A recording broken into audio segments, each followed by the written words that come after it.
नमस्कार, मैं दुष्टुर उपाध्याय। कई आतंकी हमलों के मास्टरमाइंड और जिहादी संगठन लश्कर-ए-तैयबा के मुखिया हाफिज सईद पर भारत ने ऐसा शिकंजा कसा है कि मुनीर और शहबाज भी फड़फड़ा रहे हैं। हाफिज को पाकिस्तान से घसीटकर भारत लाने की जो तैयारी शुरू हुई है, उसने आतंकी मंडियों में हड़कंप मचा दिया है। इस बार भारत ने ऐसा जाल बिछाया है कि सैकड़ों निर्दोष लोगों की हत्याओं के गुनहगार हाफिज को उसके किए की सजा दिलाने से कोई भी नहीं रोक पाएगा।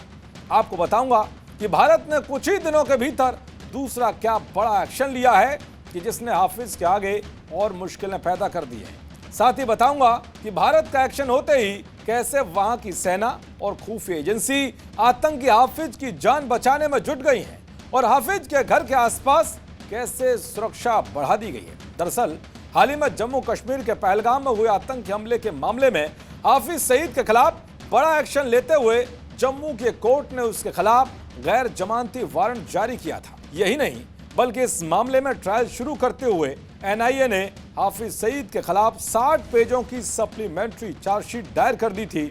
लेकिन अब एनआईए स्पेशल कोर्ट की ओर से जारी गैर जमानती वारंट के बाद हाफिज को लाहौर में अदालत का समन कूटनीतिक माध्यम से तामील कराने की प्रक्रिया आगे बढ़ा रही है। समन विदेश मंत्रालय के जरिए पाकिस्तान भेजा जाएगा। एनआईए ने जुलाई 2026 में दाखिल चार्जशीट में एनआईए हाफिज को व्यक्तिगत तौर पर और लश्कर-ए-तैयबा के साथ ही टीआरएफ के सरगना के रूप में शामिल किया है।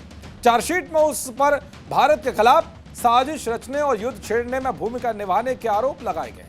अब समन की तामील की प्रक्रिया इस दिशा में अहम कदम मानी जा रही है। इसका उद्देश्य यह सुनिश्चित करना है कि हाफिज को अदालत के सामने पेश होने का औपचारिक अवसर दिया गया था।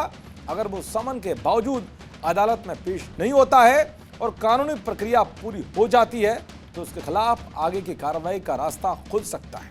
भारत नए कानूनों के तहत ऐसे मामलों में कानूनी प्रक्रिया को आगे बढ़ाने की तैयारी कर रहा है। जहां आरोपी देश से बाहर है और उसकी गिरफ्तारी या प्रत्यर्पण संभव नहीं हो पा रहा है, भारतीय नागरिक सुरक्षा संहिता की धारा 356 में घोषित अपराधी के खिलाफ कुछ निर्धारित शर्तों के तहत उसकी गैर मौजूदगी में जांच, सुनवाई या फैसला किए जाने का प्रावधान है। यह कदम आतंकवाद के खिलाफ भारत की कार्रवाई को अंतर्राष्ट्रीय मंचों पर मजबूती दे सकता है। जैसे जैसे हाफिज भारत के कानूनी दाव पेच में फंसता जा रहा है, वैसे ही पाकिस्तान में उसकी सुरक्षा व्यवस्था और कड़ी हो रही है। हाफिज पर खतरे की आशंका बढ़ने के बाद आईएसआई ने उसके आसपास सुरक्षा बढ़ा दी है। लश्कर-ए-तैयबा के जो भी लोग उससे मिलने पहुंच रहे हैं, उनकी पुख्ता जांच और स्क्रीनिंग की जा रही है। ऑपरेशन सिंदूर और कई हमलों के बाद आईएसआई ने उसे बाहर निकलने से पूरी तरह से रोक दिया है। वैसे भी पिछले कुछ सालों के भीतर हाफिज कई बार उन हमलावरों के टारगेट पर आया है जिन्होंने उसके कई करीबियों को 72 हुरों के पास पहुंचा दिया है। अब पाकिस्तानी खुफिया तंत्र को आशंका है कि जल्द हाफिज पर कोई बड़ा हमला हो सकता है। चलिए अब आपको बताता हूं कि भारत कौन कौन से वो दाव चलेगा जिससे कि पाकिस्तान को हाफिज भारत सौंपना ही पड़ेगा। दरअसल भारत और पाकिस्तान के बीच वैसे तो कोई प्रत्यर्पण संधि नहीं है, लेकिन भारत सरकार ने 2004 में पाकिस्तान को प्रत्यर्पण संधि का प्रस्ताव दिया था। पाकिस्तान ने इस पर कभी सकारात्मक प्रतिक्रिया नहीं दी। भारत ने 2023 और उसके बाद भी मुंबई हमले के मास्टरमाइंड हाफिज सईद और अन्य आतंकवादियों के प्रत्यर्पण के लिए पाकिस्तान से कहा था, लेकिन संधि न होने के चलते पाकिस्तान ने इस पर कोई भी कार्रवाई नहीं की। लेकिन अब नए कानून के तहत हाफिज पर जो ट्रायल शुरू हो रहा है, उसमें उसे फंसाने से कोई नहीं रोक सकता। अगर फिर भी पाकिस्तान हाफिज को नहीं सौंपता तो भारत के पास एक और बड़ा रास्ता है।